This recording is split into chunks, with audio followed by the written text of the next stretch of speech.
Hello, this is Art Gaines. Today I have some thoughts on the culture war and some of the tactics I think we should consider using, at least some of the time, for winning people over. This might be quite a long train of thought, so please stick with me through to the end. The other day, I came across some information about something called learned helplessness, which is a behavioral pattern where the desire to avoid pain ceases to be a consideration. It's where someone just decides to live with the pain. They may know exactly how to avoid that pain or get out of whatever situation they're in, but they've just been so beaten down that they don't see the point of trying anymore. They've just decided that they're going to live with the pain. There's a somewhat famous experiment that was performed in 1965 that demonstrates this behavior. A dog was placed in a box which had a separator in the center dividing one half of the box from the other, and the dog could very easily hop from one side of the box to the other. Now, one side of the box, the floor was capable of administering an electric shock to the dog, and I think the dog would be warned that there was going to be a shock by a little alarm going off or a light flashing or something like that. And whenever the alarm or the light went off, the dog would hop over the barrier and escape getting shocked. The scientists then slowly raised the barrier until the dog was no longer capable of hopping over the barrier, at which point it basically just lay down and gave up. It allowed itself to get shocked repeatedly. Then the scientists lowered the barrier again, but the dog refused to move. It had learned to be helpless. I haven't read any of the literature on this topic. That one single illustration is the sum of my knowledge about the experimentation that's been done about this. I'm sure there's a lot of literature available that could explain how this behavior manifests itself in humans, but I think it's fairly self-explanatory. So that raises the obvious question: if someone is accustomed to living in pain and the desire to avoid that pain no longer provides them with the motivation to overcome it, what will provide them with that motivation? Because it's like, a young child can be very easily motivated to improve their behavior through the desire to avoid pain, but that doesn't always work when people get older, which is somewhat ironic considering that the sort of pain that adults feel is probably, most of the time, considerably much worse than any of the pain experienced by a child when they're disciplined by their parents. I suppose that the dog, if it's learned to just lie there and get shocked, could possibly be motivated to get up and change its situation if you were to put like a bowl of food on the other side of the box. And that might seem to indicate that, if the desire to avoid pain no longer serves to motivate someone, then perhaps the promise of enjoyment or pleasure might motivate them. So I suspect that for people, if in the same way pain no longer serves to motivate them, perhaps the prospect of enjoyment or pleasure might serve to provide the necessary motivation they need to overcome whatever their difficulties are, whatever it is in their life that's causing them pain. Just to be clear, this is not scientific, what I'm discussing right now. I haven't read no literature that supports this. I'm just extrapolating from things I've observed myself. Alright, so what's this got to do with the culture war, or the spiritual war we face right now? Well, a lot of people are living in a lot of pain right now. The millennial generation and the Gen Zers are in a lot of pain. And this is clearly indicated by the large number of raging blue-haired feminists there are out there, and unhappy career women and incels. The millennials and the Gen Zers are a fundamentally broken generation. They've fully internalized the sort of lies that the boomers started telling themselves, and they're not really aware of how things could possibly be any different. They only see this one world where feminism will make you happy, and hedonism will make you happy. It's like they're trapped in the matrix. They see this false world which isn't actually there. It's an illusion. They've been told that these feminist ideas and hedonism will make them happy, but it doesn't. But it's the only world they know, so the only response they can have is to double down on their attempts at achieving happiness. And the more desperately they try to achieve happiness through this false system, the more miserable they become. I suppose the metaphor of the dog in the electrified box doesn't exactly correlate to this, because the dog knows what it has to do to avoid pain, but millennials and Gen Zers, many of them have absolutely no idea how to avoid the pain they're experiencing. But they have grown accustomed to it. They've just accepted it.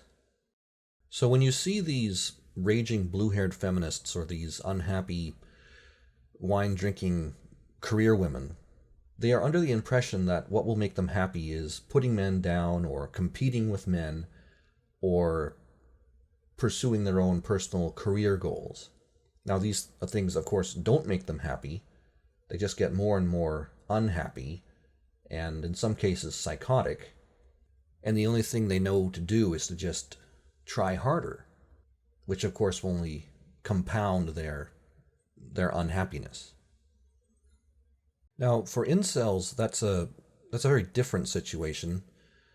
I would presume anyway. I don't actually know a lot about incels, but I would presume that they don't see a path toward happiness at all. They just want what they want is to have a relationship with a woman, and they believe that would make them happy. And it probably would, but they've sort of given up on trying to attain a relationship with a woman. Probably because they've tried many, many times and it hasn't succeeded. So they've just decided to live with the crippling pain of being alone and not put a lot of effort into improving their lives or making themselves more attractive to a woman or that sort of thing. I suppose it's probably very likely that they've internalized certain aspects of feminism without realizing it, like the idea that men and women are the same, that they have the same capabilities, the same proclivities, the same strengths. They don't have any conception of the reality that men are supposed to lead women. They're supposed to be the head of the household, that the man is supposed to find a wife and lead her into a better future. They've just sort of maybe thrown up their hands and said, well, if girls don't want me, then I guess that's their prerogative. Years and years of propaganda presented to them in entertainment and the school system has sort of deprived them of the ability to recognize their own strength, their own potential, their own abilities as a leader, their ability to lead a woman, to lead a family. Feminist or egalitarian BS has basically emasculated them, leaving them feeling helpless and unable to improve their situation. So we have all these groups today who are sort of living in these extreme kinds of pain. We have the raging blue-haired feminists, we have the unhappy career women, we have the incels, and now we have this epidemic of extremely gender-confused people. And I'm sure that these people are in a lot of pain. You don't start getting ideas like that unless you're experiencing a lot of pain. And all of these people, maybe not the incels so much, but all of these people are actively engaged in tearing down civilization. They're actively involved in spiritually destroying the Western world, tearing down Christianity, tearing down our traditions, tearing down our customs, tearing down what used to be considered normal. So it's just like in The Matrix. These are the people who we would like to save, but at the same time, they're sort of the enemy. These are the people who make up Western civilization, and consequently, we'd like to save them, but they're actively involved in tearing it down. Now, many of these people are probably beyond hope, but many of them are not. We can't just say that they're all beyond redemption. If we could, we'd like to pull them all out of the fire. So the question then is, how do you fight someone while also sort of throwing them a lifeline? The most effective way to fight them, spiritually anyway, is by making them feel bad. So by using rhetoric and dialectic to show how ridiculous the things that they believe are. And sometimes this will defeat people. They will eventually stop propagating whatever nonsense they're saying if they can be made to feel bad enough. But like I said, I think we should also try to provide them at least sometimes with a way out, with a way of escape, a way out of the pain. Because, if you're beating down their arguments, it's going to cause them a lot of pain, which, might get them to become silent, but it's not going to change anything. It's not going to actually change their mind because they're used to the pain. It doesn't matter how bad you make them feel. It's not going to change their mind. And in the case of the raging blue-haired feminists and the unhappy career women, I think one of the things we should tell them on occasion is that if they actually want to be happy, they should, to be blunt, they should sit down, shut up, and find a man whom they are willing to submit to, and then dedicating their lives to that man. That will make a woman happy. Of course, the raging blue-haired feminist should also probably grow her hair out to its natural color.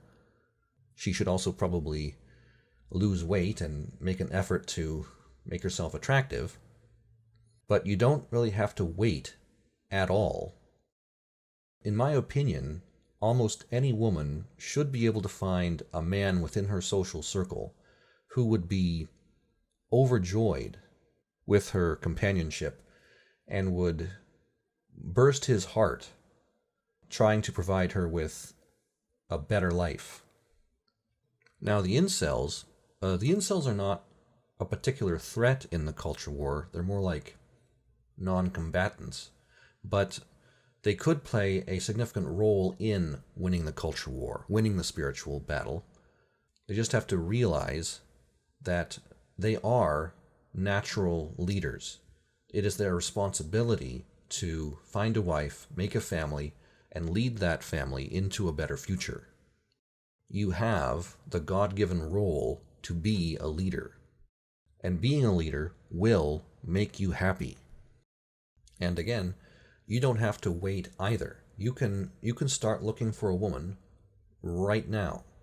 Obviously, it would be a good idea if you worked out and made efforts to improve yourself. But really, you don't have to wait until you achieve some peak level of attractiveness or something. That's ridiculous. If you come to the realization that you are a natural leader, that you have this divinely appointed role as a leader, then what you might find is that the prospect of rejection becomes a lot less terrifying. Because even if one girl does reject you, all that means is that she's not the one for you. And as for the Gen Zers who are confused about who they are, that is a level of pain that I have a hard time comprehending. So all I can really do is just make an assertion. You should just accept whatever's on your birth certificate with the understanding that in the long run, you will be happier if you remain the way you were born. In the meantime, I suppose you can take pleasure in the fact that you can see through the nonsense that the education system is trying to force on you. You can be a rebel like Robin Hood. Everybody goes through extreme confusion during their adolescence. Hopefully, you're still young enough that the desire to avoid pain provides adequate disincentive to continue experimenting with gender weirdness. But if you have reached the point where you've just learned to tolerate the pain and have no motivation to escape from it, what you may have to do is, acknowledge the way you were born first, And after that, what you may have to do is just call out to Jesus for help. Now, I myself have sometimes struggled with wrapping my mind around how prayer can be anything more than just speaking into the air.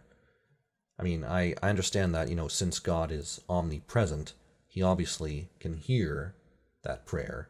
He can sense that prayer even if it's just inside your mind. But it's very clear from Scripture that prayer is powerful. And it's probably not just like that simple mechanism I just described. There's stories in the Bible about how angels are sometimes sent to answer prayers, but they're delayed because they have to fight with demons along the way. And that sounds rather fantastical, but it's very clear from Scripture that that is something that occurs. It is extremely ridiculous to try to pretend that God doesn't exist, and that he doesn't keep the promises that he's made in the Bible. And one of those promises that God has made is that he will answer the prayers of those who sincerely and diligently seek him. So even if you don't know precisely who God is, what you can be certain of is that he is good, he is righteous, and that it is his desire to save you from the consequences of your sin, from the consequences of your parents' sin, from the consequences of your nation's sin. And that starts simply by calling out to him, to the Creator, to the God of the universe, to Jesus Christ, for help. Even if you don't know precisely what that help entails. He will bring you joy. He will bring you happiness in this life. I do, of course, encourage anyone to call out to Jesus for help. The raging blue-haired feminist, the unhappy career woman, the incel, everyone. The boomers, well, I have a very low opinion of boomers, but even boomers, you too, can call out to Jesus for salvation. All right, so to sum it up, a lot of people live in a lot of pain. They've learned to accept that pain, and the desire to avoid pain no longer provides them with the necessary motivation to improve their situation or to avoid whatever it is that is causing them pain in the first place. Consequently, these people have to be shown what will actually bring them pleasure, what will bring them enjoyment. This may provide them with the necessary spark they need to improve their lives and ultimately, I would hope, to turn to Christ and be saved. I'm Art Gaines. Please take note of the links in the description, the other places where you can find me, because you never know how much you can depend on any one platform. In the links, you'll also find an audiobook I've written, which you might like, called The Lure. There's a text version available on my website, and an audio version, like I said, on my channel here. Thanks for watching. I hope this was helpful.